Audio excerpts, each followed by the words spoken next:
सुप्रभात सभी को। अभिनंदन अकादमी के इस प्लेटफॉर्म पे आप सभी का स्वागत है।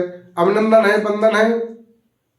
आइए सीखने सिखाने की इस कड़ी में हम आज मैराथन क्लास, बड़ी क्लास मैराथन क्लास शुरू करते हैं।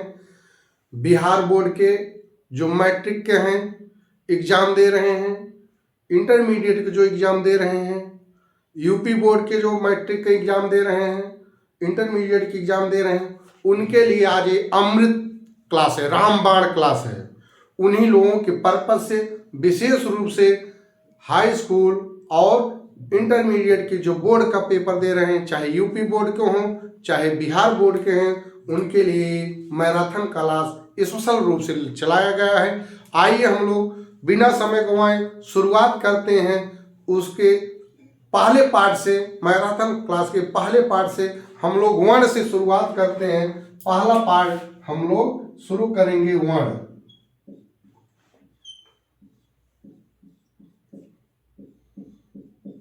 वर्ण, ठीक। आज अब हम लोग जानेंगे वर्ण है क्या चीज। वर्ण है क्या चीज? किसी भी भाषा की वह सूक्ष्म से सूक्ष्म लघुतम इकाई जो अविभाज्य है, अर्थात इसको तब तक तोड़ा जाए जब तक यह टूट सके। जहां पे टूटना बंद हो जाए वही क्या है? वर्ण है। वही क्या है? वर्ण है, ठीक। तो इसको परिभाषा लिख भी सकते हैं। चलिए लिखते हम लोग परिभाषा।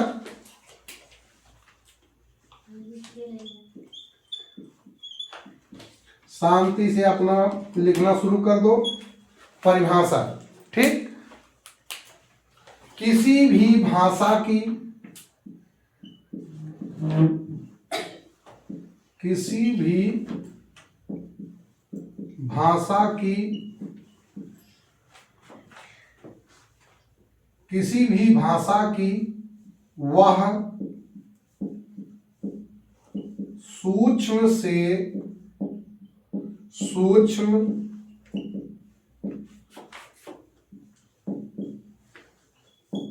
लघुतम इकाई है, लघुतम इकाई है जो अविभाज्य है, जो अविभाज्य है। अर्थात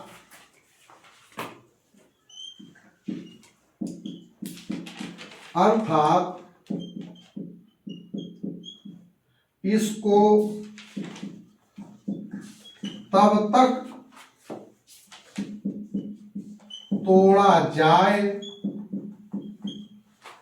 जब तक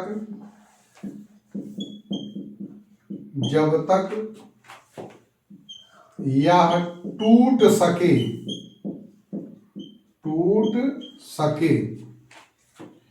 ठीक। जहां पे टूटना बंद हो जाए, जहां पर टूटना बंद हो जाए वही वर्ण है। वही क्या है? वर्ण है। फिर से समझो, वर्ण किसी भी भाषा की, कोई भी भाषा, संसार की कोई भी भाषा होगी, चाहे हिंदी हो, संस्कृत हो, Urdu, Japan, dot dot dot, सब में वर्ण से ही शुरू होता है। वर्ण किसी भी भाषा की वह सूक्ष्म से सूक्ष्म लघुतम इकाई है, छोटी सी छोटी लघुतम इकाई है जो अविभाज्य है। अर्थात उसको तब तक तोड़ा जाए जब तक वो टूट सके। जहां पे टूटना बंद हो जाए वही वर्ण। उसका कोई सार्थक खंड नहीं किया जा सकता है, रूढ़, ठीक। अब कैसे है? जैसे एक उदाहरण ले लें हम, एक उदाहरण जैसे हमें ले लें, शब्द लें गगन। हमने एक लिया गगन, लिया गगन। समझिए गगन, गगन में 3 वर्ण है, ग प्लस ग प्लस न। 3 वर्ण है, 3 वर्ण है। आप इसको पढ़ ले रहे हो गगन, ठीक। अब लेकिन इस गगन को मूल वर्ण में बदलेंगे तो वर्ण हो गए। मूल वर्ण में बदलने के लिए हम इसका और चीर फाड़ करते हैं, इसका पोस्टमार्टम करते हैं। ग में क्या छिपा हुआ है? आ। ग में छिपा हुआ है आ। ग, फिर अगला ग में क्या छिपा है? आ। फिर न में भी क्या छिपा है? आ। टोटल कितने हो गए? 6 हो गए मूल वर्ण। ये मूल वर्ण। अब आपसे कोई पूछे कि गगन में मूल वर्णों की संख्या कितनी है? कितनी है? 6। गगन में वर्णों की संख्या कितनी है? ध्यान से समझिए। ए इसी प्रकार से गगन की जगह हम कह दें नील कमल।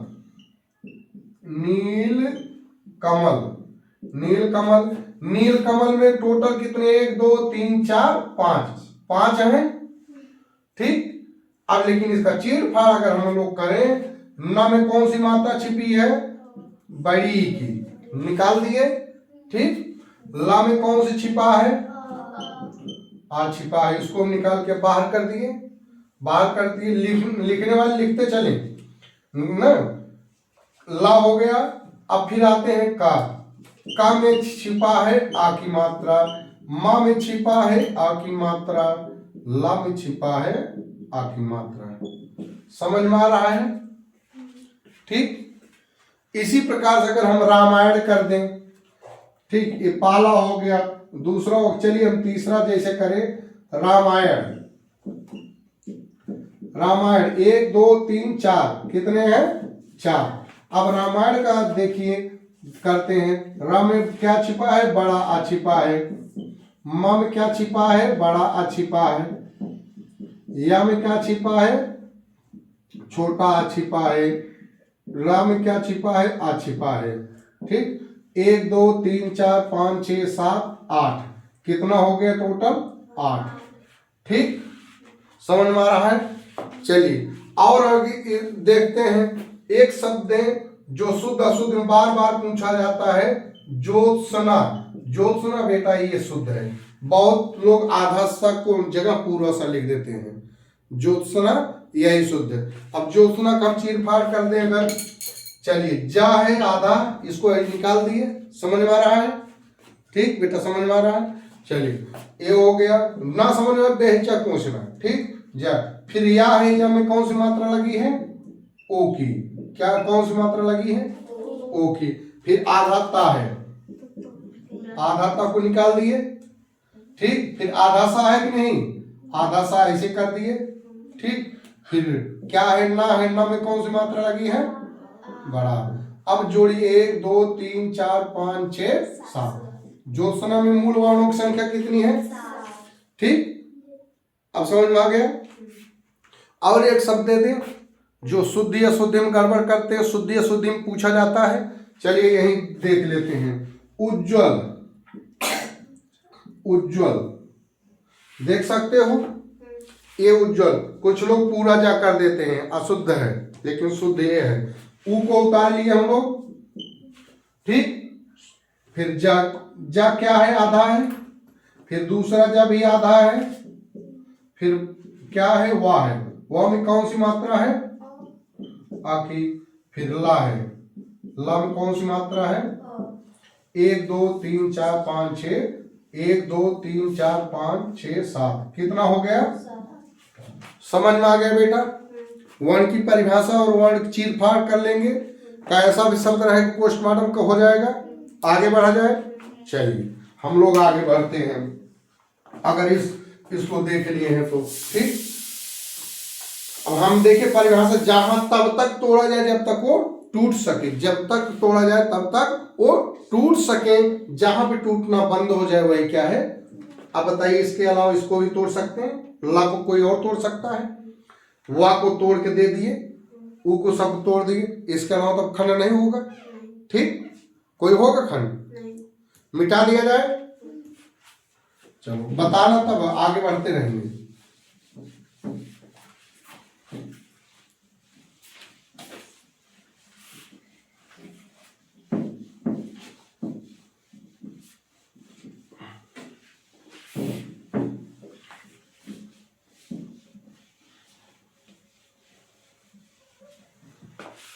ये हो गया। अब बात करते हैं बेटा, सुनो, ठीक। अब ये तो परिभाषा होगी, ये तो टेलर था, पिक्चर अभी बाकी है। अभी तो ये टेलर था, पिक्चर तो अब देखना है। वर्ण की परिभाषा हो गई। अब आते हैं वर्ण के भेदों की चर्चा करते हैं। वर्ण के भेद, वर्ण के भेद, वर्ण के अब भेद की चर्चा किया जाए। वर्ण के भेद मुख्यतः दो होते हैं। पहला भेद है स्वर, दूसरा भेद है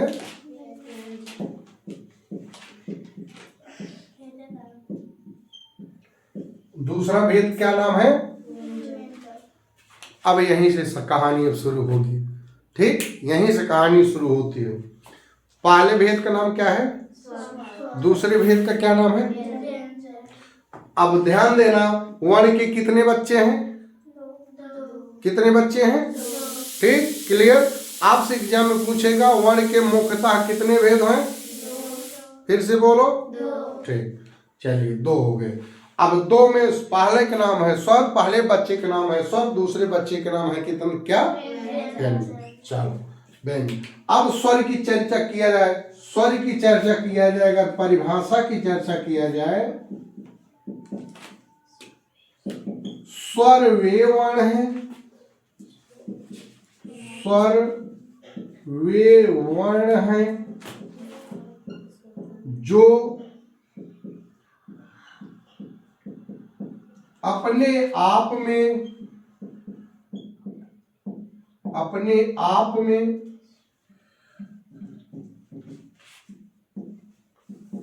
स्वतंत्र व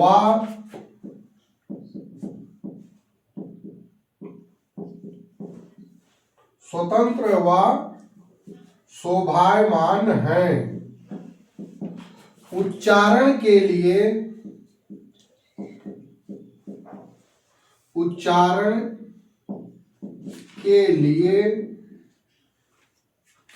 इन्हें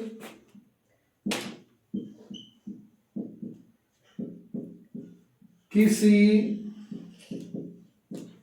अन्य की आवश्यकता नहीं पड़ती।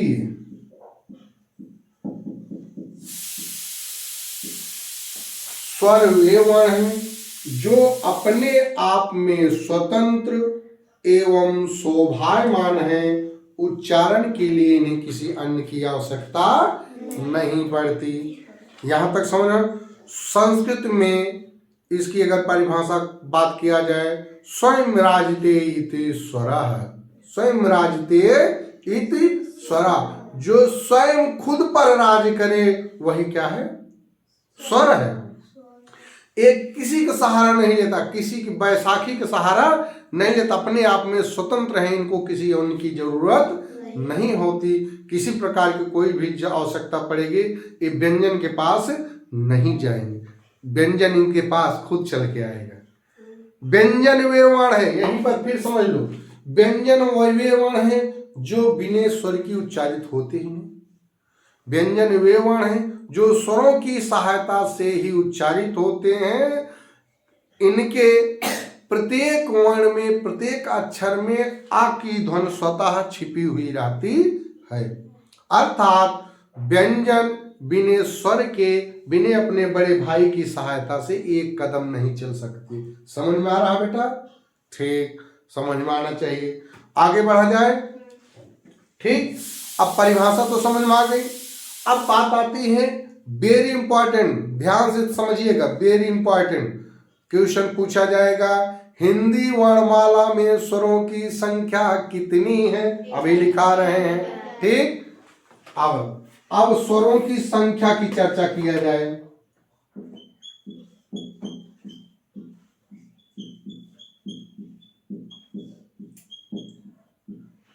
स्वरों की संख्या की अगर चर्चा किया जाए, स्वरों की कुल संख्या 11 होती। कितनी होती है? वो कौन कौन है अभी दिखा देते हैं। छोटा आ, बड़ा आ, ई बड़ी, ऊ ऊ ऋषि, ए आए ओ औ, ओ औ। 1 2 3 4 5 6 7 8 9 10 11 टोटल स्वरों की संख्या कितनी है? 11। स्वरों की संख्या कितनी है? 11। ठीक। अब एक आता है, इनका एक रिश्तेदार है, समझो। एक का नाम है अनुस्वार, एक का नाम है विसर्ग।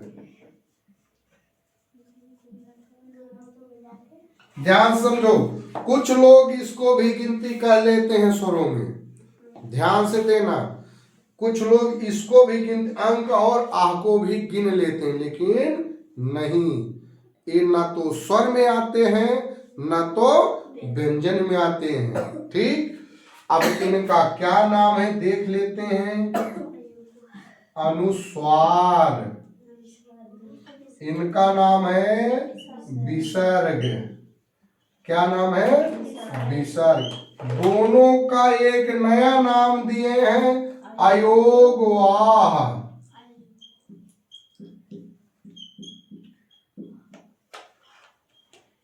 ध्यान समझो। अब बात आती है, हिंदी वर्णमाला में स्वरों की संख्या कितनी है? 11। अंक का क्या नाम है? अनुस्वार। आह का क्या नाम है? दोनों को क्या कहते हैं? अयोगवाह। अब आपसे वेरी इंपॉर्टेंट क्वेश्चन पूछा जाएगा, हिंदी वर्णमाला में अयोगवाह की संख्या कितनी है? 2। कितनी है? 2। अंग को क्या कहा जाता है? अनुस्वार। आह को क्या कहा जाता है? अंक आह को मिलाकर क्या बोलते हैं? अयोगवाह। क्लियर तस्वीर? हिंदी वर्णमाला में अयोगवाह की संख्या कितनी है? 2। आ जाएगी, एग्जाम में कर लोगे, पक्का आपके एग्जाम में आ रहा है, ध्यान से समझो। ठीक, ये अयोगवाह क्यों कहा जाता है, इसकी भी 1 मिनट की चर्चा कर लें। ये तो ना स्वर में गिने जाएंगे ना व्यंजन में गिने जाते हैं, आखिर गिने कहाँ जाते हैं? ना तो इनको स्वर अपने साथ रखता है, ना तो ये व्यंजन अपने साथ रखता है। लेकिन आवश्यकता पढ़ने पर कान पकड़ के उसको उठा बैठा लेते हैं। क्या तो चलो मेरे साथ, व्यंजन कहता मेरे साथ आओ, स्वर कहता है मैं, लेकिन गिनती नहीं करते। कहते ना तुम मेरी जात बिरादरी के नहीं हो, मैं आपको अपने साथ नहीं रखूंगा। वो भी कहता है, इनके पास जब गए कहे कि नहीं मैं नहीं रखूंगा, जब इनके पास गए कहा नहीं, जब मेरा बड़ा भाई नहीं रखा तो मैं क्यों रखूं, मैं भी आपको, लेकिन आवश्यकता पड़ेगा तो कान पकड़ के आपको रख लेंगे। तब कामता प्रसाद गुरु के पास से जाते हैं। किसके पास? कामता प्रसाद गुरु के पास, किशोरीदास वाजपेयी के पास, हरदेव बाहरी के पास जाते हैं, वासुदेव नंदन के पास जाते हैं। तब व्याकरणविदों ने इनका एक नाम दिया, जिनका कहीं योग ना हो वही होंगे अयोगवाह। जिनका कहीं योग ना हो वही होंगे अयोगवाह। इसका एक नाम दे दिए, जब वहां नहीं योग हुआ इनका एक नाम दे दिए अयोगवाह। क्लियर तस्वीर? आगे बढ़ा जाए, इसको लिख लिए हो, चलिए।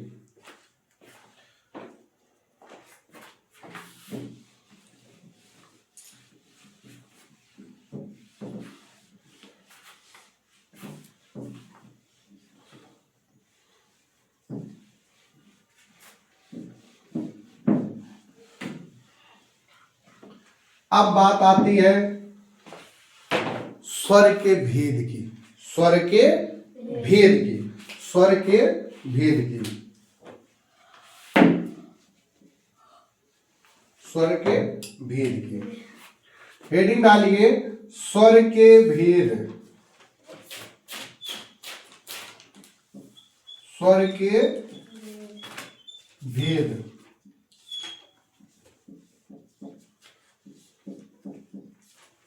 स्वर के भेद। चलिए पहला लिखते हैं उत्पत्ति के आधार पर।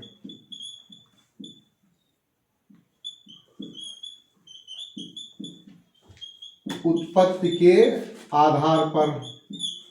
ठीक, दूसरा लिखते हैं, उत्पत्ति के आधार पर लिख ले। उसके बाद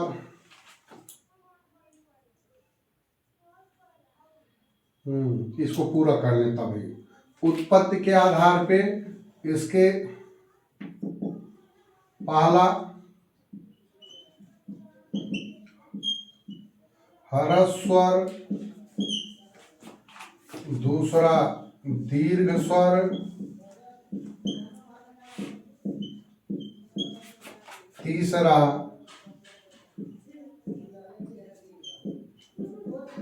संयुक्त स्वर। ह्रस्वर, दीर्घ स्वर, संयुक्त स्वर। दूसरा है मात्रा के आधार पे।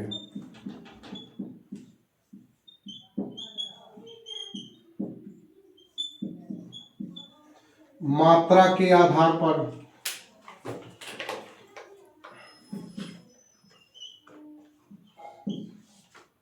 ह्रस्वर,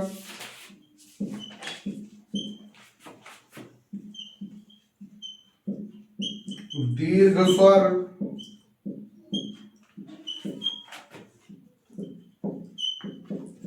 प्लुत स्वर। ये हो गया। तीसरा देखते हैं हम लोग जिह्वा के आधार पे।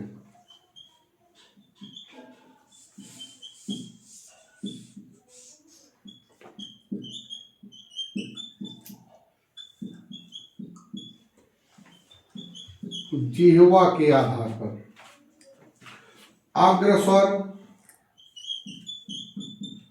अग्रस्वर,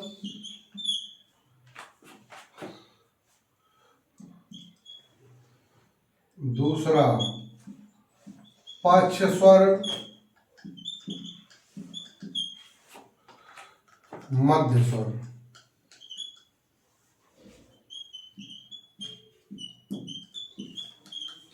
अग्र स्वर, पक्ष स्वर, मध्य स्वर। ठीक, इसको इधर चाहे कर लीजिए, इसको इधर कर लो, यहाँ कर लो। मध्य स्वर, तीसरा पक्ष स्वर। ठीक, अग्र स्वर, पक्ष स्वर, मध्य स्वर। ऋषि ई ई ए ऐ, ऋषि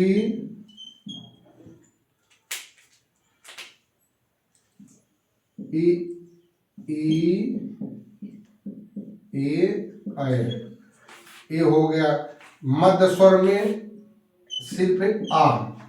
पक्ष स्वर में बड़ा आ उ, बड़ा आ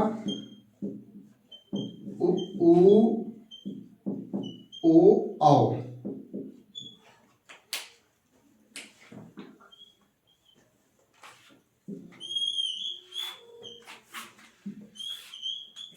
इसको लिख लीजिए, इसको लिखिए तुरंत। ठीक, अभी हम समझा देंगे सब विस्तार से, उसके लिए आप निश्चिंत रहिए। ठीक, पहले इसको चार्ट बना लिया जाए। अब चौथा चलते हैं। चौथा है मुख खुलने के आधार पर। मुख खुलने के आधार पर। मुख खुलने के आधार पर विवृत,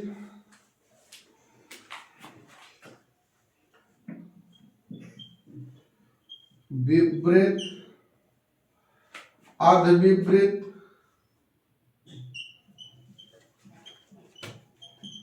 अर्धविवृत, तीसरा समृत, चौथा अर्धसमृत। ठीक,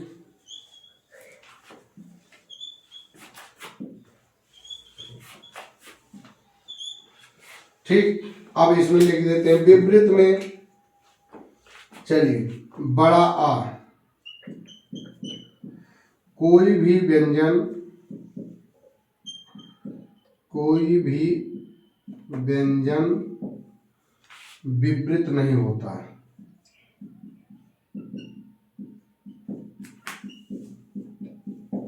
नहीं होता, इसमें सिर्फ आ आएगा विपरीत में।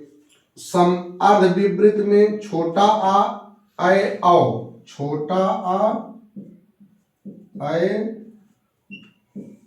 आओ और यारा लावा, यारा लावा। ठीक। समृद्ध में इ उ का से मा तक, समृद्ध में इ उ का से मा तक, का से इ उ का से लिखिए, इसको लिखिए। इसमें होगा ए ओ, ए ओ सा खा सा। वहाँ पर दो गो है। ठीक।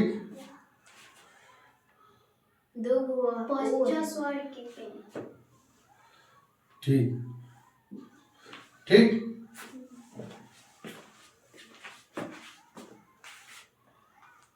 चलिए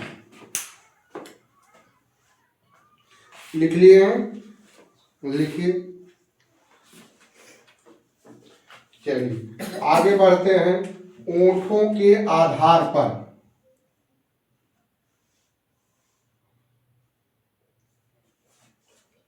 पांचवा, ओठों के आधार पर, ओठों के आधार पर, ओठों के आधार पर।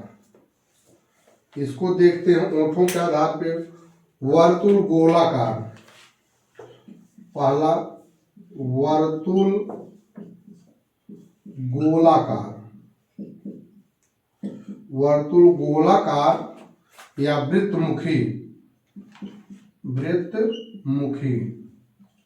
ठीक। दूसरा है,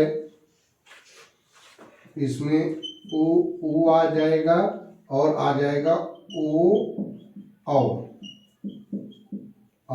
दूसरा है आवृतमुखी, आवृतमुखी। दूसरा है आवृतमुखी या आवृत्ताकार।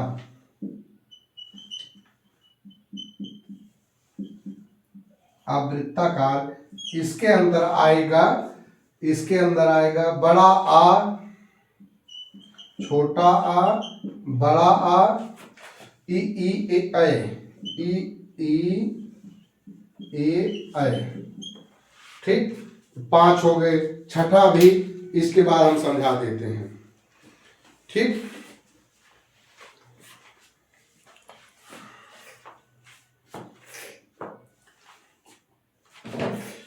लिख लिए हो तो समझने का प्रयास करो।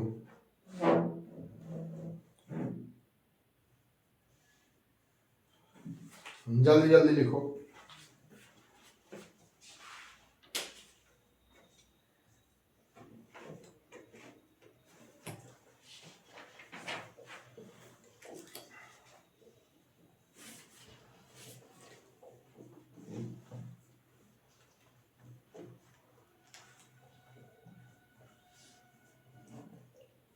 लिख लिया बिटिया? हाँ? बताना। चलो लिखो लिखो जल्दी लिखो। समझना ज्यादा जरूरी है।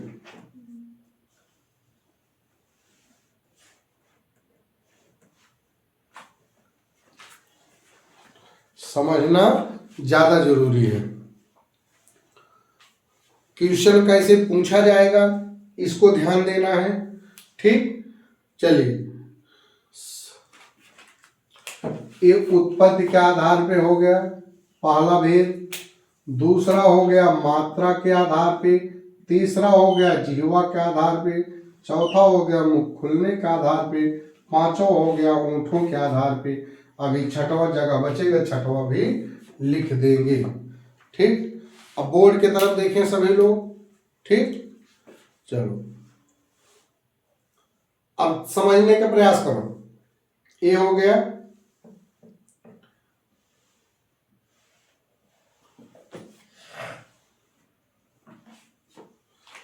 तेज लिखो, तेज लिखो, जल्दी जल्दी लिखो।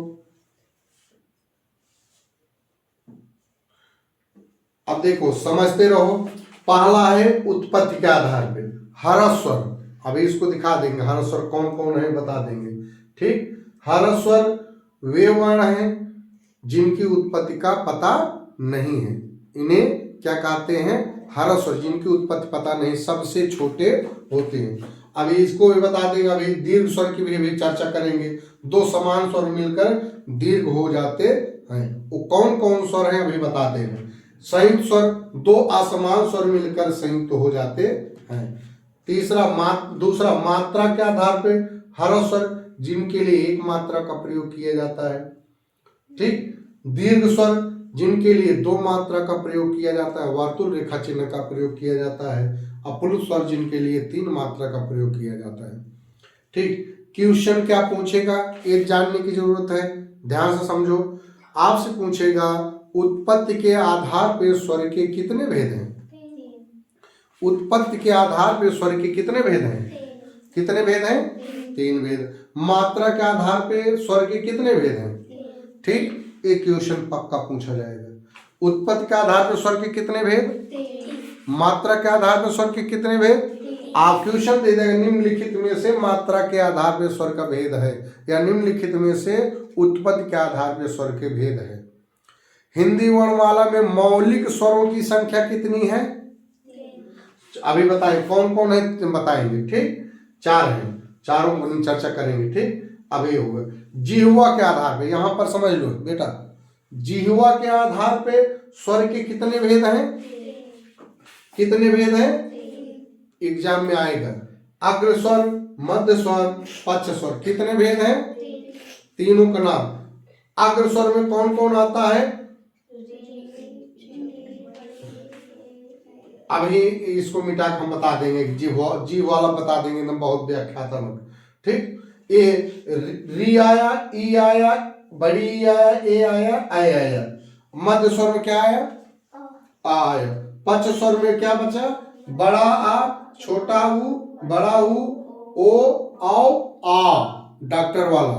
ठीक, मुख खुलने के आधार पर, मुख खुलने के आधार पर विपरीत, अर्ध विपरीत, समृद्ध, अर्ध समृद्ध। मुख खुलने का आधार पे कितने भेद हैं, कितने भेद हैं, चार भेद हैं। विपरीत में क्या होता है, बड़ा आ होता है। कोई भी व्यंजन विपरीत नहीं होता। क्वेश्चन पूछा जाएगा निम्नलिखित में से विपरीत वर्ण है या नहीं है। जब आपको पता रहेगा तो तभी कर पाओगे। अर्ध विपरीत में कौन कौन वर्ण है, छोटा आए, आओ, या, रा, ला, वा। क्लियर। समृद्ध में कितने वर्ण हैं, ई, उ, का से लेकर म तक के जो 25 वर्ण है वो हैं, अर्थात जो स्पर्शी व्यंजन है वो है। अर्ध विपरीत में कौन है, ए, ओ, सा, खा, सा, हा। सोचिए उस व्यंजन यहाँ आ गया, कंठस्थ व्यंजन यहाँ आ गया। ठीक, अब बात ओंठों के आधार पर, ओंठों के आधार पर कितने भेद हैं, दो। वर्तुल, गोलाकार या वृत्त मुखी। गोलाकार ओंठ देखिए, ऊ करिए, देखिए गोलाकार बनता है नहीं, ऊ करिए, प्रयोग करिए, ऊ गोलाकार बना, गोलाकार बना है नहीं, ऊ।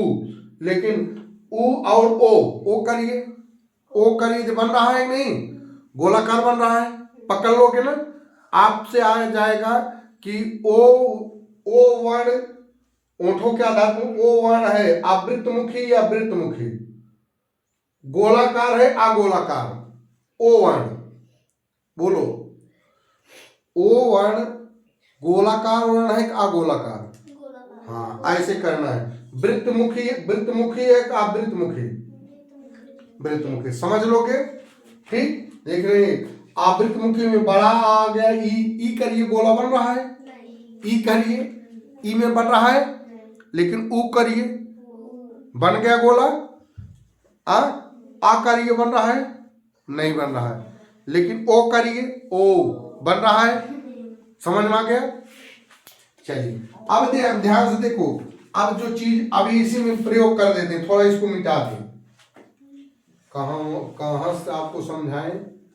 चलो ऊपर से ही बता देते हैं, इसको मिटा करके।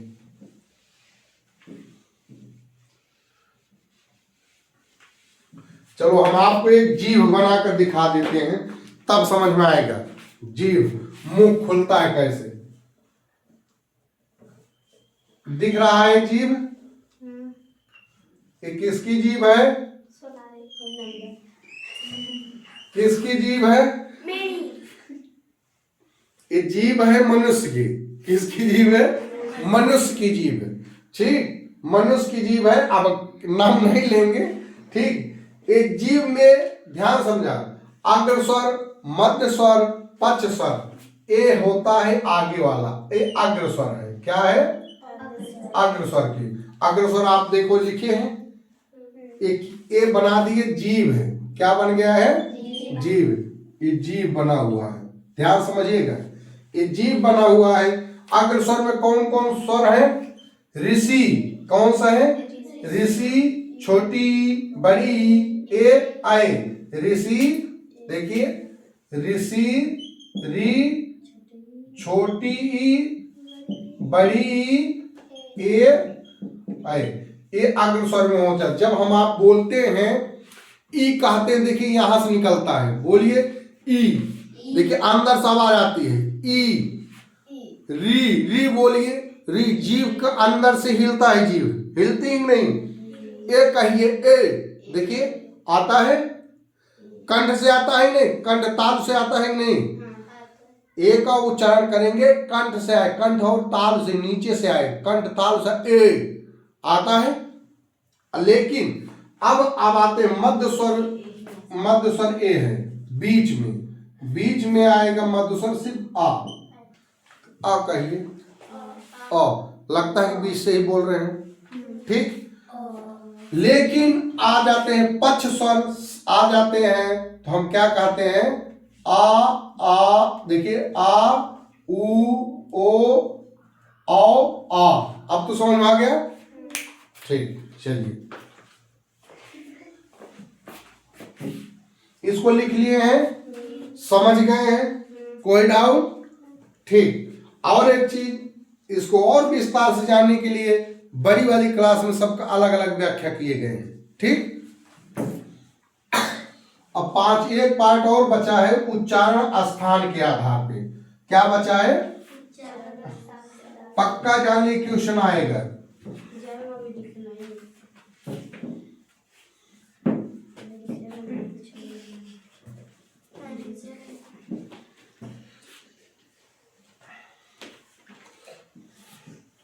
अगला है छठा भेद है उच्चारण स्थान के आधार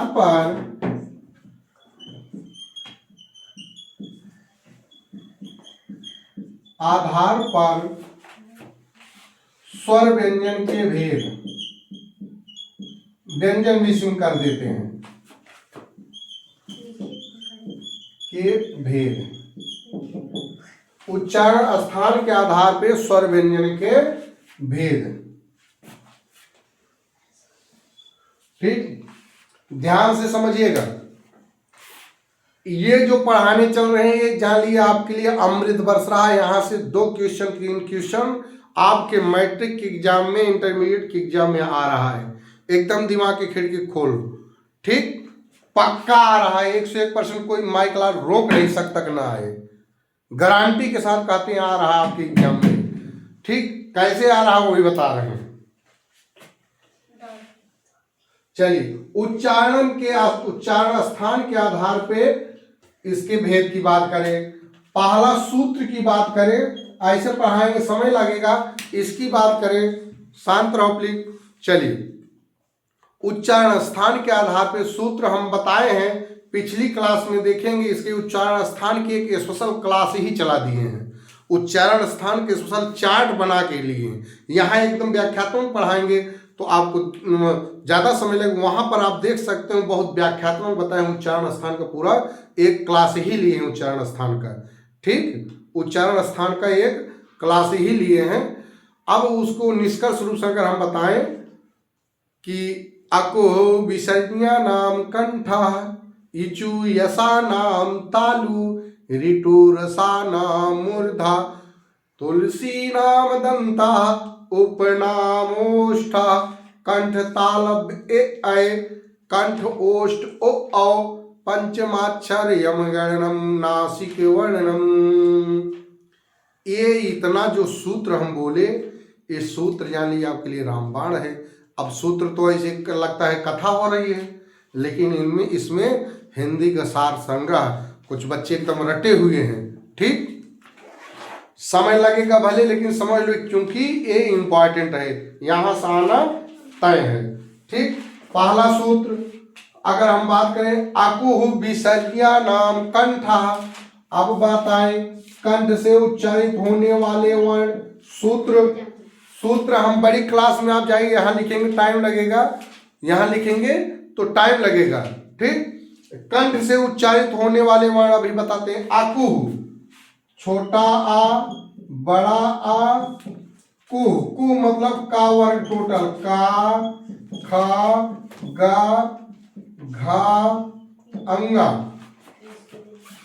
और विसर्ग, विसर्ग में ए होता है, ठीक। ए हो गया कंठ से उच्चारित होने वाले वर्ण। चलिए दूसरा है ताल।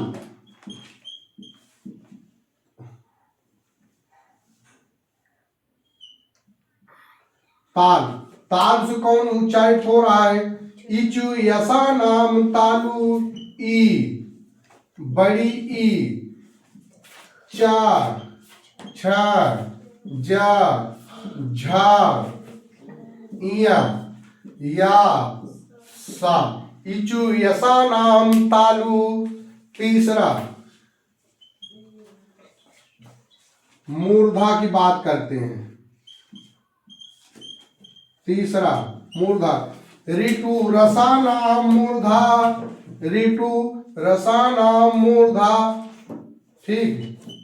री, टा, ठा, डा, ढा, अड़ा, ऋतु रसा नाम मूर्धा, रा और सा, ठीक। एक चीज।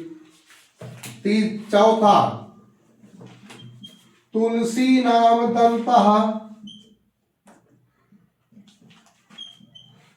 दंतः,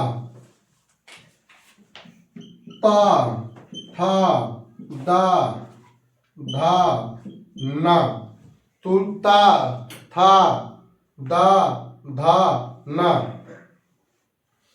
ला, सा। तुलसी नाम दंता, ला, सा। अगला उपनामोष्ठा, ओष्ठ, ओष्ठा, उ, बड़ा उ, पा, फा, बा, भा, मा। कंठ तालब ए ऐ,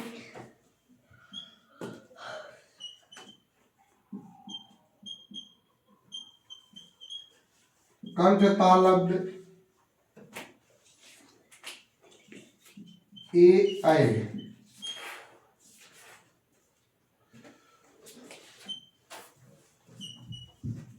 कंठ ओष्ठ,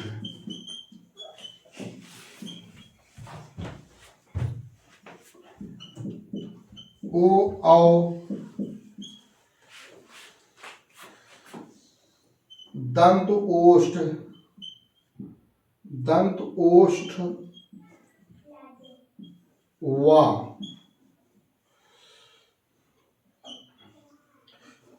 पंचमाक्षर नासिक वर्ण, पंचमाक्षर नासिक वर्ण, नासिका, अंगा, इया, अड़ा, ना, मा। ठीक, इसको उतार लीजिए, वेरी इंपॉर्टेंट है। ठीक, तुरंत इसको लिखिए।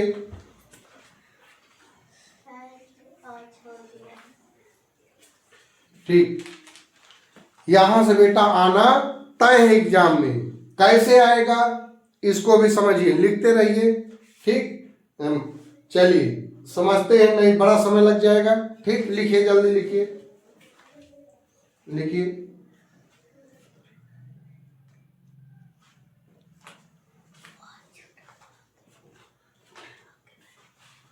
चलो अब देखिए, क्वेश्चन पूछा जाएगा, पलक ध्यान से ध्यान दो। ठीक, अनुष्का ध्यान से देखो बेटा। उच्चारण स्थान के आधार पे आपके बोर्ड के एग्जाम में जो आ रहा है, ध्यान से समझिएगा। आपसे पूछा जाएगा निम्नलिखित में से कंठ से उच्चारित होने वाले वर्ण हैं। एकदम दिमाग की खिड़की खोल के बैठ जाओ, पक्का एग्जाम में आ रहा है। एग्जाम देने के बाद निकलना, तब कहना है कि गुरुजी आप क्या कहे थे। 101% कोई माइक लाल रोक नहीं पाएगा कि एग्जाम में यहां से 2-3 क्वेश्चन आना तय है। 101% आएगा, चाहे यूपी बोर्ड का आप दे रहे हो 10th का पेपर, 12th का पेपर, चाहे बिहार बोर्ड का दे रहे हो, आना एकदम तय है। कंठ से उच्चारित होने वाले वर्ण कौन कौन से हैं, देखिए लिख दिए हैं। मूर्ताल से उच्चारित होने वाले वर्ण कौन कौन से हैं, मूर्धा से उच्चारित होने वाले कौन कौन वर्ण हैं, दंत से उच्चारित होने वाले कौन से हैं, ओठ से उच्चारित होने वाले कौन से हैं, कंठ और तालव्य से उच्चारित होने वाले वर्ण कौन से हैं, कंठ और ओष्ठ से उच्चारित होने वाले वर्ण कौन से हैं, दंतोष्ठ से उच्चारित होने वाले कौन हैं, पंचमाक्षर कौन अक्षर अर्थात नासिक से उच्चारित होने वाले, अर्थात नासिका से उच्चारित होने वाले वर्ण कौन से हैं। अकुह विसर्जनम कंठा, इचु यसानाम तालु, ऋतु रसानाम मूर्धा, तुलसी नाम दंता, उपनाम ओष्ठा, कंठ तालव्य ए ऐ, कंठ ओष्ठ ओ औ, दंत ओष्ठ वा, नास दंत ओष्ठ वा, ठीक, ओ औ, पंचमाक्षर यम गणनम। कोई डाउट? पक्का कर लोगे, याद कर लेना बेटा, ये अमृत है, जान लेना। पक्का आ रहा है एग्जाम में, बार बार करें इसको। एकदम चार्ट वाइज अगर आपको देखना है, इसका एक क्लास ही ले लिए हैं अलग से, यूट्यूब पर है, आप बेहतर ढंग से इसकी ये क्लास देखिए।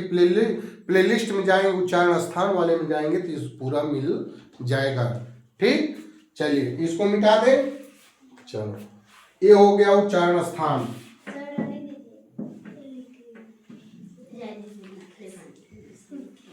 सोनाली लिख चुकी है, लिख सकता है उसमें। ठीक,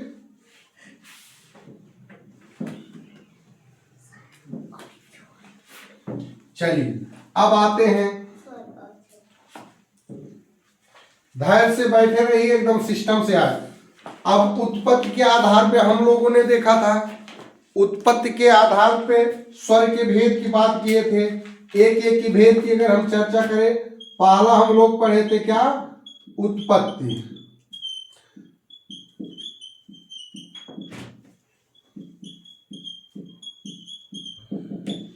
उत्पत्ति के आधार पे ह्रस्वर, दूसरा दीर्घ स्वर, तीसरा संयुक्त स्वर।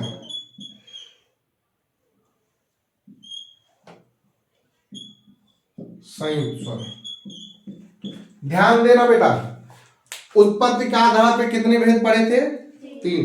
ह्रस्वर वे स्वर हैं जिनकी उत्पत्ति ज्ञात नहीं है। इसको विस्तार से पढ़ा, लेकिन शॉर्टकट चलते हैं, लेकिन जो आपके एग्जाम में आएगा वो उत्पत्ति ज्ञात नहीं है। इन्हें मौलिक स्वर कहा जाता है। छोटा आ, छोटी ई, छोटा उ, ऋषि। मौलिक स्वरों की संख्या कितनी है, मौलिक स्वरों की संख्या कितनी है, हर्ष स्वरों की संख्या कितनी है? 4। तो समझ में आ रहा है?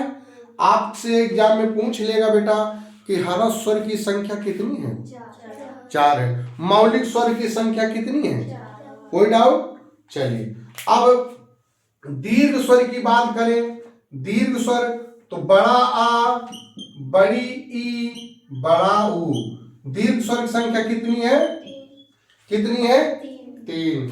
संयुक्त स्वर की संख्या ए, ऐ, ओ, औ कितनी है?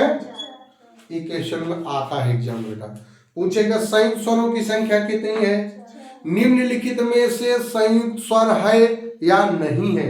जब आपको पता रहे कि कौन संयुक्त स्वर है तो एग्जाम में आएगा तो आप अच्छे से टिक कर लो जाओगे। ठीक, ए, ऐ, ओ, औ संयुक्त स्वर की संख्या कितनी है? 4। दीर्घ स्वर की संख्या कितनी है? अब ध्यान देना, दीर्घ स्वर की परिभाषा पर 2 समान स्वर मिलकर दीर्घ हो जाते हैं। 2 समान, देखिए आ कैसे दीर्घ हो रहा है ये भी बता दे। ऐसे ई भी होगा, आ प्लस आ बराबर बड़ा आ, बड़ा आ प्लस छोटा आ बराबर बड़ा आ, छोटा आ प्लस बड़ा आ बराबर बड़ा आ, बड़ा आ प्लस बड़ा आ बराबर बड़ा आ।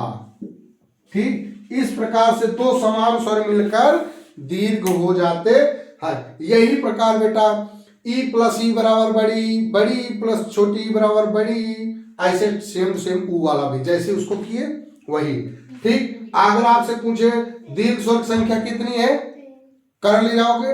कोई डाउट? आगे बढ़े, चलो लिख लियो हो बेटा, सुनाली लिख लियो हो।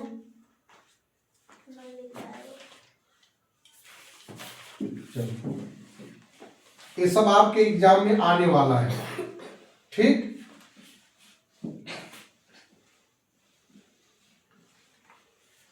चलो ये हो गया। अब मात्रा के आधार पर बात किया जाए, दूसरा है मात्रा के आधार पर।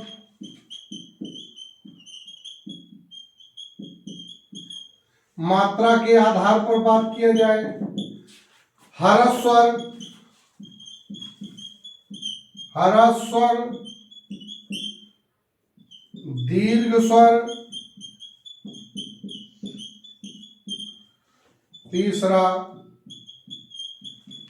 प्लुत स्वर। हर्ष स्वर, दीर्घ स्वर, प्लुत स्वर।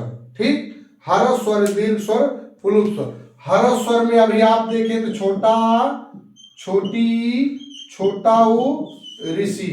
दीर्घ स्वर में अब यहां आ जाएगा बड़ा आ, बड़ी ई, बड़ा ऊ, ए, ऐ, ओ, औ। ठीक, प्लुत में सिर्फ ओम लिखा जाता है, ओम। ओम, इसके लिए टोटल 3 मात्रा का प्रयोग होता है। ठीक, इसके लिए टोटल 3 मात्रा का प्रयोग होता है। ठीक, आगे बढ़े, इसको लिखते चलिए। मैराथन क्लास में है, शॉर्टकट चल रहे हैं, सब खींचना है। ठीक, मिटा दे, लिखते चलो, जो न लिख पाए समझते चले, बाद में लिख लेना। ठीक, समझते चलो। ठीक, चैनल पे रहेगा, आप लोग बाद में भी लिख सकते हो। ठीक,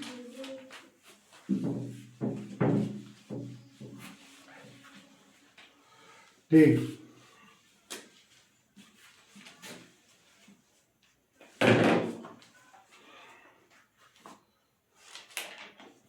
इसकी बात करें। अब बात करते हैं, ये हो गया भेद, एक आपको बताए हैं। अब स्वर के भेद की जगह है। ठीक, एक को होता है बाह्य प्रयत्न के आधार पर स्वर व्यंजन के भेद।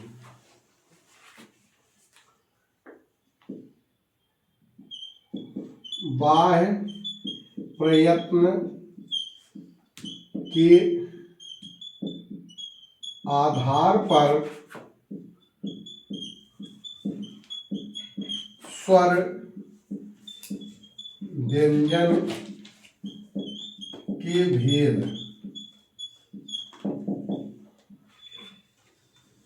बाह्य प्रयत्न के आधार पर स्वर व्यंजन के भेद। पहला अल्प प्राण,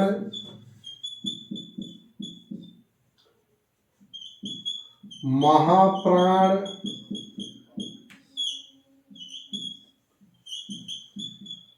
अघोष, सघोष। अब आपसे पूछेंगे बाह्य प्रयत्न के आधार पर स्वर व्यंजन के कितने भेद हैं? कितने भेद हैं? 4। ध्यान समझिएगा, एक चार्ट हम बना रहे हैं, उसी चार्ट में हम सब आपको समझाने का प्रयास करेंगे। बाह्य प्रयत्न के आधार पर कितने भेद हैं उसकी भी चर्चा होगी, कि कौन किसके कितने भेद हैं सबकी चर्चा होगी। ठीक है, चलिए हम चार्ट बनाना शुरू करते हैं। ठीक, लिखिए।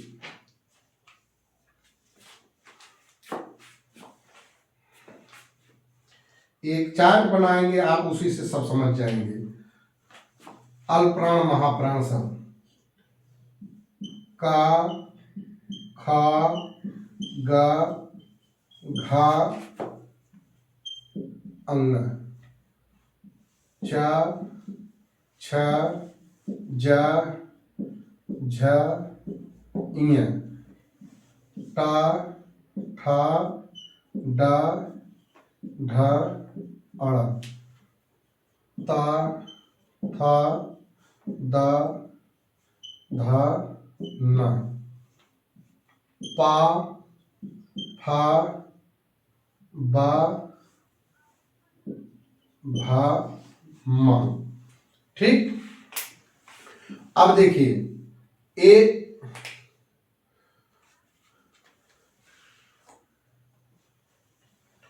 1 2 3 4 5। ठीक, ध्यान समझिएगा। अल्प प्राण की बात करें, पहले ध्यान समझिए, इसी में हम सब समझा देंगे। इसका अल्प प्राण, महाप्राण, अघोष, सघोष के क्लास ही लिए हैं, बहुत विस्तार से सब अलग अलग बताए हैं। उसमें अगर आप जा करके देखोगे तो और बेहतर ढंग से समझाएं। ठीक, लेकिन यहां पर शॉर्टकट आप समझ लीजिए कैसे। किसी वर्ग का अल्प प्राण, किसी वर्ग का पहला, तीसरा, पांचवा वर्ण, किसी वर्ग का पहला, तीसरा, पांचवा वर्ण, किसी वर्ग का पहला, तीसरा, पांचवा वर्ण प्लस या, रा, ला, वा अर्थात अंतस्थ वर्ण, ये क्या होते हैं? अल्प प्राण होते हैं। क्या होते हैं? अल्प प्राण होते हैं। क्या होते हैं? अल्प। पहला, तीसरा, पांचवा अर्थात ए, और जो हम एरो बना दिए हैं क्या है? अल्प प्राण है। और यारा लाव, शेष जो बचे हैं बेटा, दूसरा और चौथा वर्ण, ए दूसरा और चौथा वर्ण, सा, खा, सा, हा, ये हो गए महाप्राण। क्या हो गए? महाप्राण। क्या हो गए? जो सेम टू सेम जो बचे हैं क्या हो गए? महाप्राण। अर्थात दूसरा और चौथा वर्ण सा, खा, सा क्या हो गए? महाप्राण। यहां से भी एक क्वेश्चन आएगा, ये भी तय है, एकदम दिमाग खिड़की खोल के रख लो, पक्का आना तय है, एक क्वेश्चन यहां से भी आएगा। ठीक, ये हो गया। चलिए, ये हो गया अल्पप्राण, महाप्राण। अघोष, सघोष की भी चर्चा कर लें इसी एक ही चार्ट में। एक ही चार्ट में हो जाएगा।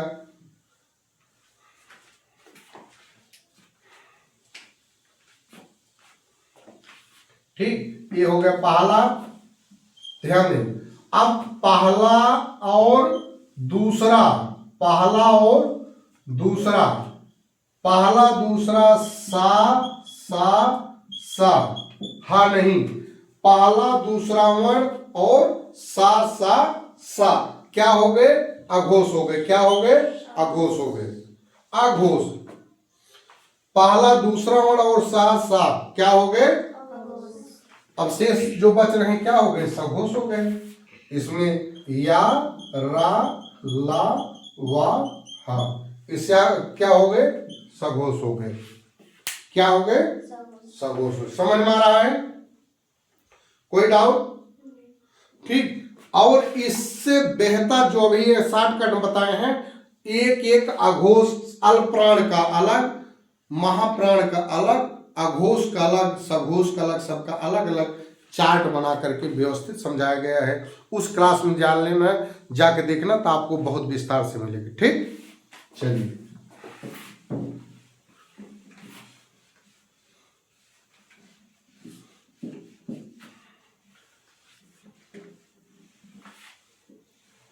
अब व्यंजन की बात करते हैं। ठीक, अब चर्चा होती है व्यंजन की। ठीक, व्यंजन की चर्चा होती है। व्यंजन,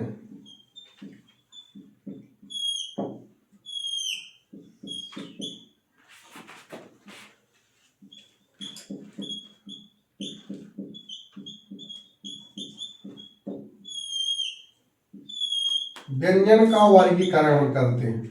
ठीक, अब जो चार्ट बनाने चल रहे हैं बेटिया, ठीक, नींद तो नहीं लग रही है? ठीक, चलिए व्यंजन का अगर चर्चा करें, अब जो चार्ट बनाने चल रहे हैं यहां से भी क्वेश्चन आना तय है। एकदम ध्यान से समझिएगा। मुस्कान, ठीक बेटा, मुस्कुराते रहो, हंसते रहो। जीवन में अगर कुछ पाना है तो लड़ना होगा, लड़ना है तो पढ़ना होगा, पढ़ना है तो लड़ना होगा, आगे बढ़ने के लिए कुछ करना होगा। बिना कुछ किए जय जयकार नहीं होती, कोशिश करने वालों कभी हार नहीं होती। असफलता एक चुनौती से स्वीकार करो, क्या कमी रह गई देखो और सुधार करो। ये हरिवंश राय बच्चन की पंक्ति है।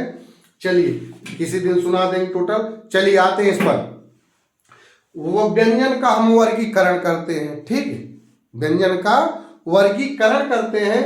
व्यंजन कैसे? व्यंजन वे वर्ण है, हम बताए थे ना, व्यंजन वे वर्ण हैं जो अपने आप में स्वतंत्र एवं शोभायमान नहीं है।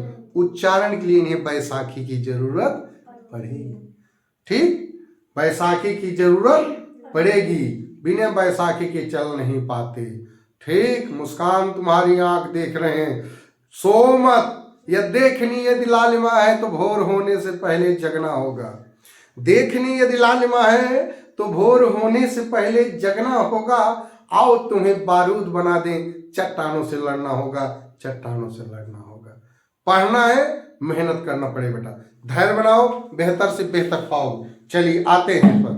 ठीक, व्यंजन का वर्गीकरण हम लोग करते हैं।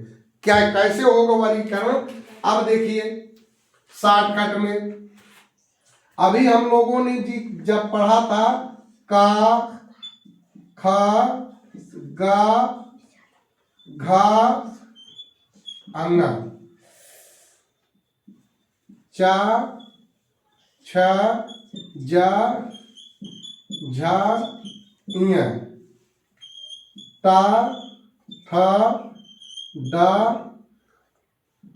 ढा, अड़ा, ता, था, दा, धा, ना, पा, फा, बा, भा, मा। अब यहां से ध्यान देना बेटा, यहां से क्वेश्चन हम ऐसे फंसा देंगे, आप उम्मीद नहीं की होंगी। पक्का ये यहां से 2-3 क्वेश्चन आपके एग्जाम आ रहा है। अभी कैसे आ रहा है वो भी बताएंगे, अभी सब चार्ट बना के दिखा देंगे आपको कैसे आ रहा है। ठीक, ये हो गया। का से लेकर मां तक वर्ण कितने, ध्यान से समझिएगा। 1 2 3 4 5। ठीक, 5 इधर है, 5 इधर है, 5 इधर है, 5 इधर है, 5 इधर, बराबर कितने हुए? कितने हुए? 25।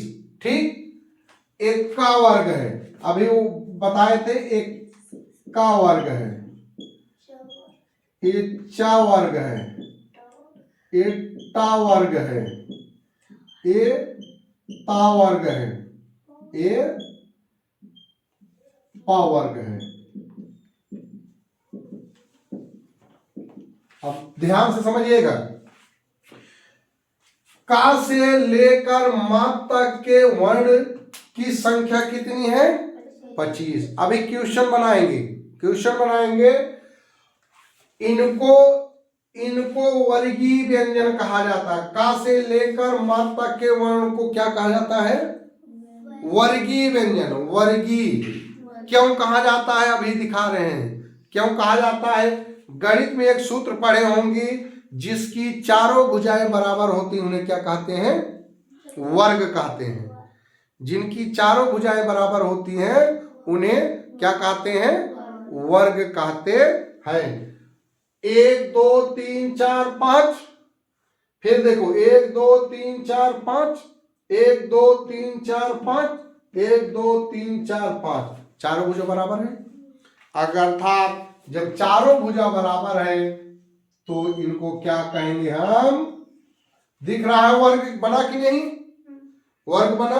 इसीलिए का से लेकर मा तक के वर्ण को क्या कहते हैं? वर्गीय व्यंजन। इन्हीं को कहते हैं उदित व्यंजन। उदित व्यंजन। ठीक, क्या कहते हैं? उदित व्यंजन। इन्हीं को कहते हैं स्पर्शी। इन्हीं को कहते हैं स्पर्शी व्यंजन। उदित व्यंजन इसलिए कहा जाता है क्योंकि का वर्ग में ही खा का उदय हुआ है, गा का हुआ है, घा का हुआ है, अंगा का हुआ है कि नहीं? चा वर्ग में ही चा का उदर, छा का उदर, जा सब का उदर हुआ है नहीं? ठीक। ता वर्ग में ही तो ता वर्ग में इसका उदय हुआ है, ता वर्ग में इसका हुआ है, पा वर्ग में इसका हुआ है। अर्थात इनको क्या कहेंगे? उदित व्यंजन। इनके जितने ये वर्ण हैं इनको बोलेंगे सोनाली बिटिया तो कहीं न कहीं जीभ मुख में स्पर्श करेगी। क्या करेगी? स्पर्श करेगी। स्पर्श करेगी, इसीलिए इन्हें क्या कहेंगे? स्पर्शी व्यंजन भी कहे जाएंगे। अब तो समझ में आ रहा है। अब आपसे पूछेगा हिंदी वर्णमाला में स्पर्शी व्यंजनों की संख्या कितनी है? कितनी है? उदित व्यंजनों की संख्या कितनी है? वर्गीय व्यंजनों की संख्या कितनी है? टोटल। अब तो क्वेश्चन समझ में आ रहा है। चलो क्वेश्चन समझ। अब म तक हो गया। म के बाद आता है या, रा, ला, वा। इनको बेटा कहते हैं अंतस्थ व्यंजन। वेरी इंपॉर्टेंट एग्जाम आपका आता है। इनको क्या कहते हैं? अंतस्थ व्यंजन। तब आता है सा, ख, सा, हा। ठीक। इनको कहते हैं ऊष्म व्यंजन। इनको क्या कहते हैं? ऊष्म व्यंजन। ठीक, ऊष्म व्यंजन कहते हैं। अब आ गया छ, तरंग, ज्ञ, स्र। इनको कहते हैं संयुक्त व्यंजन। क्या कहते हैं? संयुक्त व्यंजन। इनका क्या नाम है? संयुक्त व्यंजन। ठीक। का प्लस सा बराबर छ, ता प्लस रा बराबर त्रा, ज प्लस ञ बराबर ज्ञ, सा प्लस रा बराबर स्रा। अब आपसे पूछे इनकी संख्या, अंतस्थ व्यंजनों की संख्या कितनी है? उस व्यंजनों की संख्या कितनी है? संयुक्त व्यंजनों की संख्या कितनी है? कर लोगे? कोई डाउट? कोई डाउट नहीं है। चलिए तब आगे बढ़ते हैं। अभी व्यंजन के कुछ और भेद हैं। व्यंजन के कुछ और भेद हैं। ठीक, मिटा दे इसको।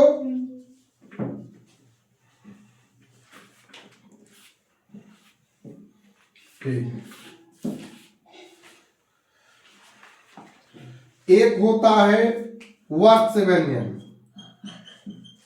वर्ष व्यंजन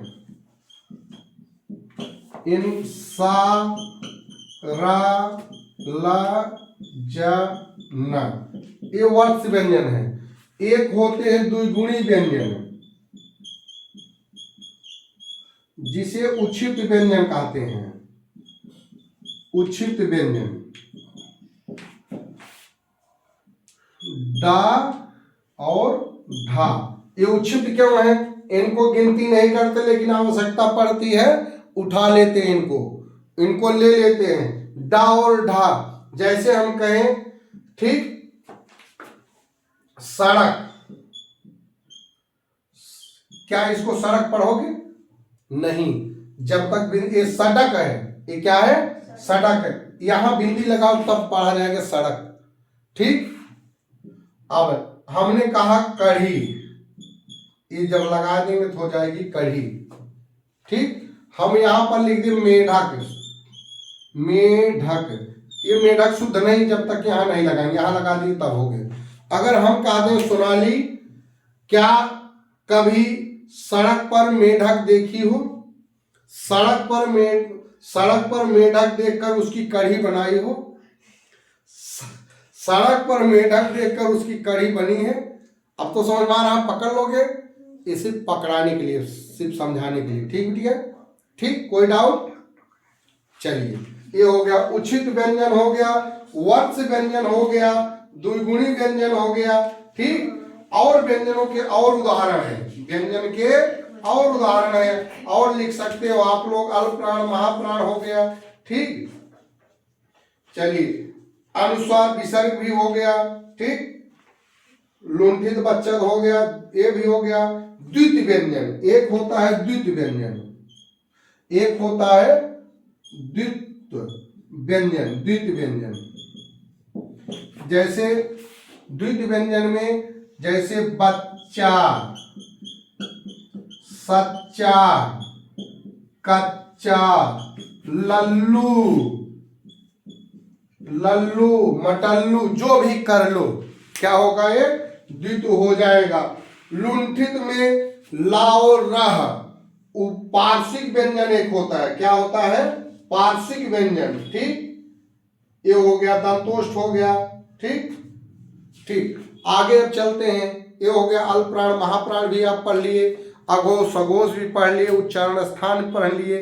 व्यंजन का जो मोटा मोटा पार्ट था, जो आपके एग्जाम में इंपॉर्टेंट था, उसको हम लोगों ने लपेटा। आगे चलते हैं, देखते हैं आगे क्या इंपॉर्टेंट है, उसकी चर्चा करते हैं, ठीक। चलिए, हम लोग शुरू करते हैं। वो वर्ण, हम लोगों ने वर्ण वाला पार्ट को संक्षेप में जाना, समझा। अब दूसरा पार्ट हम लोग शब्द शुरू करते हैं। क्या शुरू करते हैं? शब्द। वर्णों के, ध्यान समझिएगा, वर्णों के, इधर देखो बेटा, वर्णों के सार्थक समूह को क्या कहते हैं? शब्द कहते हैं। वर्णों के सार्थक समूह को क्या कहते हैं? शब्द कहते हैं। वर्णों के, वर्णों के सार्थक समूह को क्या कहते हैं? शब्द कहते हैं। लिखेंगे नहीं परिभाषा, समय ज्यादा हो जाता है, ठीक। शब्द कहते हैं। अब वर्ण शब्द के भेद कैसे हैं, कौन कौन है, आइए इसकी चर्चा करते हैं। इसके भेद के पहले वर्ण बनते हैं कैसे, ये भी जान लो। वर्ण इकट्ठा हो जाने से शब्द का निर्माण नहीं होता है, उसका लेकिन व्यवस्थित समूह होना चाहिए। जैसे हम एक शब्द के मकल, एक हम शब्द मकल, मकल, क्या ये इसका कोई सार्थक अर्थ है? नहीं है ना। लेकिन इसी मकल को हम का पहले कर दें, म बाद में कर दें, ल बाद में कर दें, तो क्या हो गया? एक फूल का अर्थ देने लगा। अब समझ में आ रहा है? अर्थात वर्णों के व्यवस्थित समूह को क्या कहते हैं? शब्द कहते हैं। तो समझ में आ रहा है? इसकी व्याख्या दूसरी क्लास में की है, शॉर्टकट चलते हैं, ठीक। ये हो गया। अब बात करते हैं शब्द के भेद। शब्द के भेद, शब्द के मुख्यतः चार भेद होते हैं। शब्द के मुख्यतः चार भेद होते हैं। एक एक की चर्चा करते हैं, एक एक की चर्चा करते हैं। पहला है अर्थ के आधार पे, लिखते चलो।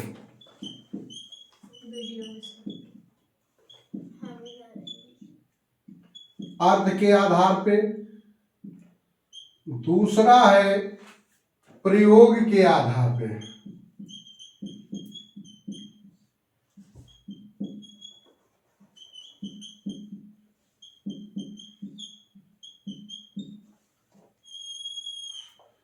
तीसरा है रचना या बनावट के आधार पे। रचना या के आधार पर।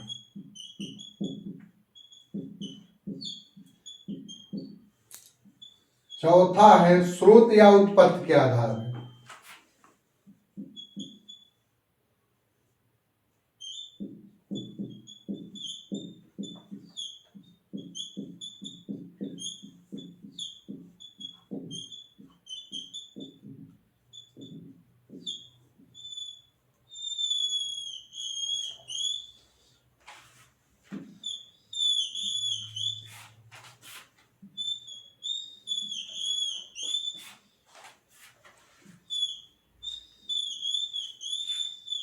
इसको लिखिए, ठीक, ये हो गया। अब इसके कौन है, अर्थ के आधार पे इसके दो भेद हैं, इसके भी दो भेद हैं। पहला है सार्थक, सार्थक शब्द,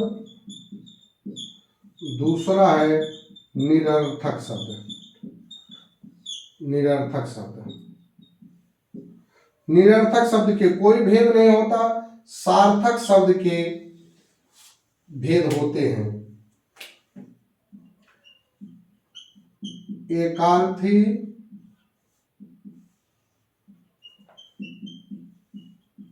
अनेकार्थी, विलोम,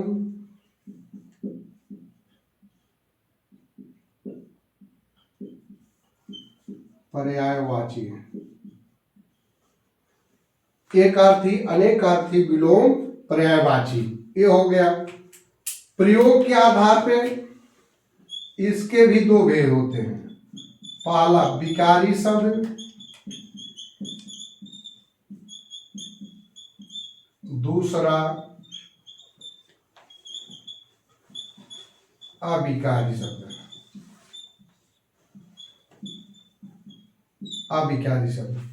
रचना या बनावट के आधार पे इसके भी तीन भेद हैं। पहला रूढ़ शब्द,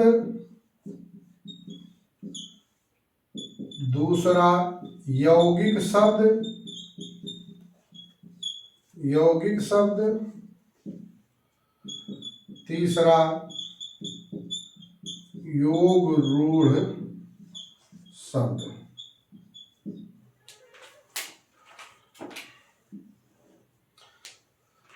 उत्पत्ति के आधार पे शब्द के भेद। पहला है तत्सम शब्द,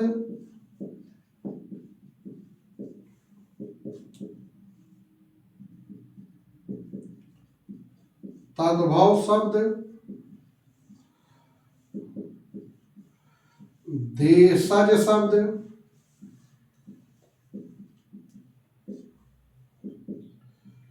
विदेशज शब्द।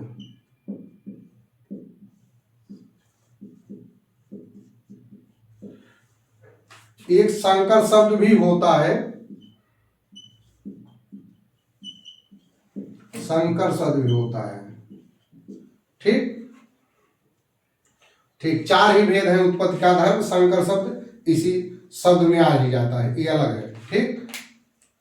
चलिए, ये हो गया, ठीक। सिर्फ समझने का प्रयास करिए आप लोग, ठीक। चलिए, अब आपसे पूछेगा, ध्यान से देखो बेटा, इधर बोर्ड की तरफ देखो सभी लोग। अब आपसे पूछेगा शब्द के कुल कितने भेद होते हैं, शब्द के मुख्यतः कितने भेद होते हैं, चार। क्लियर। अर्थ के आधार पे, प्रयोग के आधार पे, रचना या बनावट के आधार पर, स्रोत या उत्पत्ति के आधार पर, ठीक। कितने भेद हैं, चार। अर्थ के आधार पर शब्द के मुख्यतः कितने भेद हैं, दो, सार्थक शब्द, निरर्थक शब्द। निरर्थक के कोई भेद नहीं, जो इसका कोई अर्थ नहीं उसका क्या भेद, ठीक। सार्थक शब्द, सार्थक शब्द के कितने भेद होते हैं, चार। एक अर्थी, ऐसा शब्द जिसका एक ही अर्थ निकले उसे एक अर्थी शब्द कहते हैं। अनेक अर्थी शब्द, जिस एक शब्द के अनेक अर्थ निकले, एक शब्द के अनेक अर्थ निकले, अनेक अर्थी। विलोम शब्द, पर्यायवाची। विलोम मीन्स होता है विपरीत, विपरीत, उल्टा, विपरीत, उल्टा। इस विलोम शब्द का एक क्लास स्पेशल लिए हैं, वहां पर विलोम शब्द आप जाके देख सकते हैं। ठीक, यहाँ पर बताना उचित नहीं है। विलोम शब्द की लंबी क्लास है, वहां पर विलोम शब्द इतना बेहतर ढंग से बताए हैं, आप उसके बाहर से विलोम शब्द नहीं आएगा। उसको अगर उस चार्ट को पढ़ लोगे, विलोम शब्द जितना आएगा आ जाएगा। ठीक उसी प्रकार पर्यायवाची है, पर्यायवाची भी बहुत व्यवस्थित हम पढ़ा दिए हैं, उसमें देख लेना। पर्यायवाची शब्द जाना, प्ले लिस्ट में जाना, समान हिंदी वाली क्लास खोलना, उसमें विलोम शब्द और पर्यायवाची शब्द मिल जाएगा। समान हिंदी की वाली में प्ले लिस्ट में जाइएगा तो मिल जाएगा। ठीक, विकारी शब्द, विकारी शब्द की बात किया जाए, विकारी अविकारी, प्रयोग के आधार शब्द के कितने भेद? दो भेद, विकारी शब्द अविकारी। विकार मीन्स होता है बेटा परिवर्तन, विकार मीन्स क्या होता है? परिवर्तन, परिवर्तन जो जिसमें परिवर्तन किया जा सके। संज्ञा, सर्वनाम, विशेषण, क्रिया, ये सब क्या है? संज्ञा, सर्वनाम, विशेषण क्या है? सब विकारी शब्द है। संज्ञा भी पढ़ा दिए हैं, सर्वनाम भी पढ़ा दिए हैं, विशेषण पढ़ा दिए हैं, क्रिया भी पढ़ा दिए हैं। इसका विस्तार विकारी शब्द वहां पढ़ सकते हो। अविकारी शब्द अव्यय, जिसका व्यय न किया जा सके उसे अव्यय। रूढ़ शब्द, यौगिक शब्द, योग रूढ़ शब्द, ये बहुत व्यवस्थित शब्द, आप सब वाली प्लेलिस्ट में जाएंगे तो इसको बहुत व्यवस्थित पढ़ा दिए हैं। ठीक, वहां पर आप जाके देख लेना कि रूढ़ शब्द, यौगिक शब्द, योग रूढ़ शब्द वहां पर बहुत बेहतर पढ़ाए। ठीक, तो यही हाल उत्पत्ति के आधार पर तत्सम भी बहुत बेहतर पढ़ाए वहां, तत्भाव, विदेशक, विदेशक, संकर सब शब्द पढ़ाए हैं। ठीक, इस प्रकार से हम लोगों ने क्या देखा? शब्द की व्याख्या किया, और व्याख्यात्मक जाइए वहां पर देख सकते हैं। चलिए अगली क्लास, अगला पॉइंट चलते हैं, ये लिख लिए इसको। ठीक, आगे बढ़ते हैं।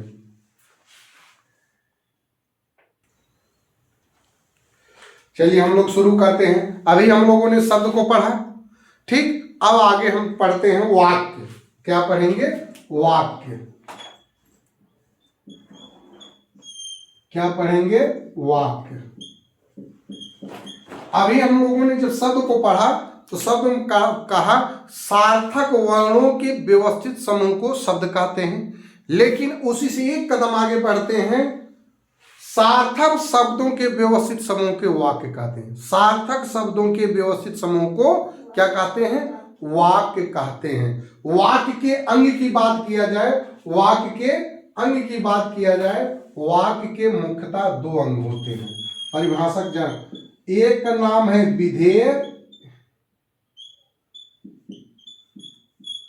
एक का नाम है विधेय, दूसरे का नाम है उद्देश्य। एक का नाम है विधेय, दूसरे का नाम है उद्देश्य। दूसरे का नाम क्या है? उद्देश्य। इसके दो भेद हैं। अब कौन है विधेय, कौन सा है, उद्देश्य कौन सा है, ये जानने की जरूरत है। ये भी एक लाइन जान लो। हम जिसके बारे में बात करते हैं उसे कहा क्या जाता है? उद्देश्य। जिसके बारे में बात की जाए,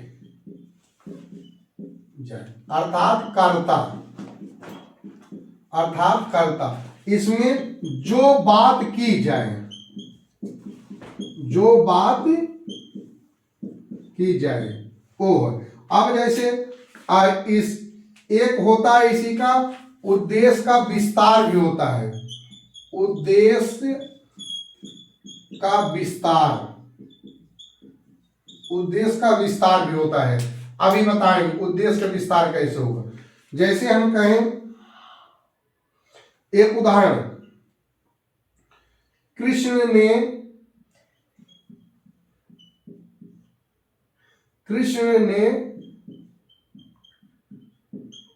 कंस को मारा। कर्ता कौन है? कृष्ण है। काम कौन मार रहा है? कृष्ण। ये हो गए बेटा उद्देश्य। क्या हो गए? उद्देश्य। विधेय, काम, बात क्या हो रही, काम क्या हो रहा है? मारना। क्या हो रहा है? कंस को मारना। एक क्या हो गया? विधेय। क्या हो गया? विधेय। अब उद्देश्य का विस्तार की अगर बात करें तो यहीं पर कहते हैं बलराम के भाई,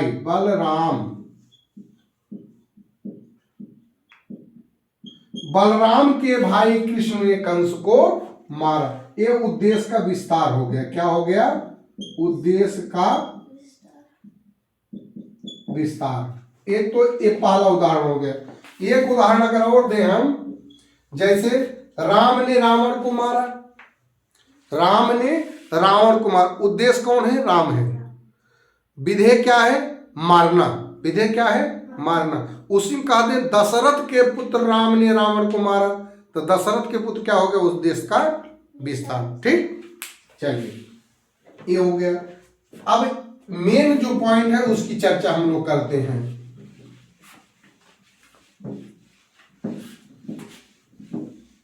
ठीक,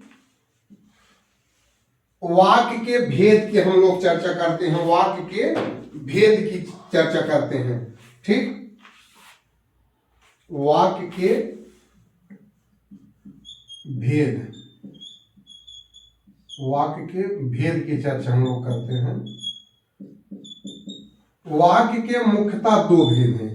ये वेरी इंपॉर्टेंट है, आपके एग्जाम में आ रहा है, एकदम दिमाग की खिड़की खोल लो। ये आ रहा है जो चार्ट बना रहे हैं, यहां से क्वेश्चन आना तय है। वाक्य के भेद, पहला है अर्थ के आधार पर।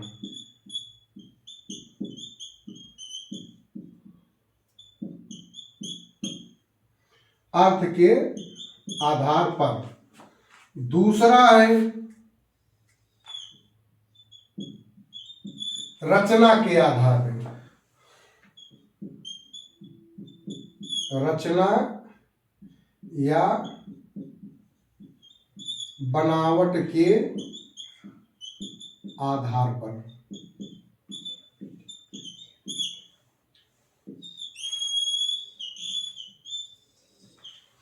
ये हो गया अर्थ के आधार पर, वो हो गया। अब आपसे पूछे वाक्य के मुख्यतः कितने भेद हैं? कितने भेद है बेटा? कितने भेद हैं? दो है। अब दो कौन कौन है? अर्थ के आधार पर कौन कौन है, आइए इसकी चर्चा कर लेते हैं। ठीक, पहला है विधानवाचक वाक्य। विधानवाचक वाक्य। दूसरा है निषेधवाचक वाक्य।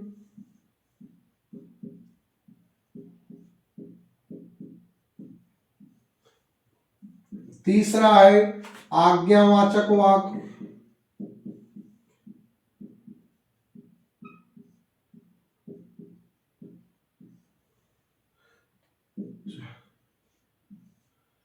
चौथा है इच्छावाचक, प्रश्नवाचक कर लो, प्रश्नवाचक। हालांकि इसको लिखते रहो, आएगा एग्जाम में। प्रश्नवाचक वाक्य। पांचवा है इच्छावाचक वाक्य।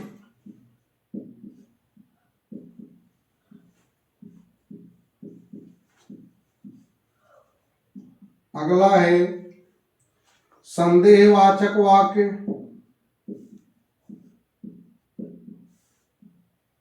वाचक वाक्य। छठा है सातवां है संकेतवाचक वाक्य।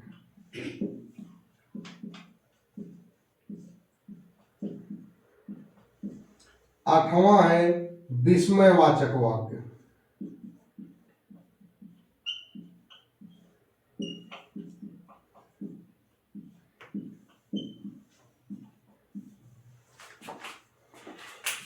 ये हो गया 8 भेद। इसमें पहला है सरल या साधारण वाक्य।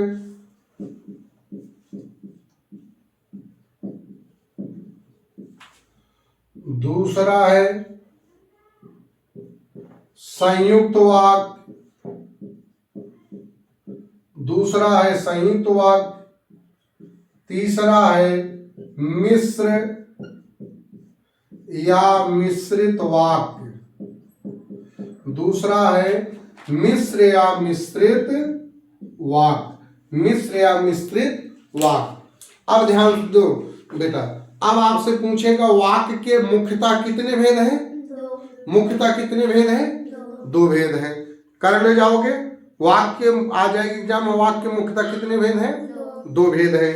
अब आपसे पूछेगा एग्जाम में, पक्का आ रहा है आपके एग्जाम में, ध्यान से देख लें, अर्थ के आधार पर वाक्य के कितने भेद हैं? 8। वो अर्थ के आधार पर वाक्य के कितने भेद हैं? 8। एक क्वेश्चन ऐसे पूछेगा और पूछ लेगा निम्नलिखित में से अर्थ के आधार पे वाक्य का भेद है। 4 दे देगा, एक 4 देगा, एक नहीं रहेगा। निम्नलिखित में से अर्थ के आधार पे वाक्य का भेद नहीं है, 3 दे दिए, एक कुछ और उठा के दे दिए। जो नहीं, जब 8 याद रहेगी तभी कर पाओगे। निम्नलिखित में से अर्थ के आधार पर वाक्य का भेद है या नहीं, जब याद रहेगा 8 तभी कर पाओगे। ठीक, इसी प्रकार से हो गया रचना या बनावट के आधार पर वाक्य के कितने भेद हैं? 3। पक्का एग्जाम में आ रहा है, 101% ध्यान देना, यहां से आएगा तय है। ठीक, कितने भेद हैं? आपसे पूछ निम्नलिखित में से रचना के आधार पर वाक्य का भेद नहीं है, 3 ये दे देगा, एक कुछ और उठा के दे देगा। जब जानते रहोगे तभी कर पाओगे। ठीक, समझ में आ रहा है? ये रचना के आधार पे, अर्थ के आधार पे, इन सब वाक्यों को मैं विस्तार से क्लास में बताया हूं। रचना, इस रचना के आधार वाले वाक्य में जाएंगे, उस क्लास में जाएंगे, प्लेलिस्ट में जाएंगे व्याकरण के, वहां पर इसको बहुत विस्तार से पढ़ाए हैं, एक एक पॉइंट को विस्तार से बताए हैं। सरल वाक्य क्या होता है, साधारण वाक्य क्या होता है, संयुक्त वाक्य क्या होता है, मिश्र वाक्य क्या होता है, आप वहां पर जाके देख सकते हैं, विस्तार से आपको मिलेगा। इसका भी एक एक का पूरा पोस्टमार्टम कर दिए हैं, एक विधान, निषेध, आज्ञा, सब एकदम एक एक पाई एकदम एक एक अंक का चीर फाड़ करके पोस्टमार्टम कर दिए हैं।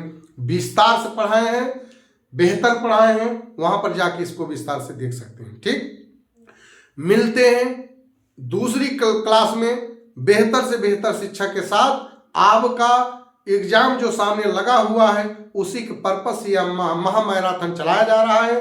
बने रहिए अभिनंदन अकादमी के साथ, बेहतर होगा, अच्छा होगा, सफल होगा, सुखद होगा, मंगलमय होगा। उम्मीद है मेरे बच्चे अपना परचम लहरा के आएंगे। ठीक, धन्यवाद।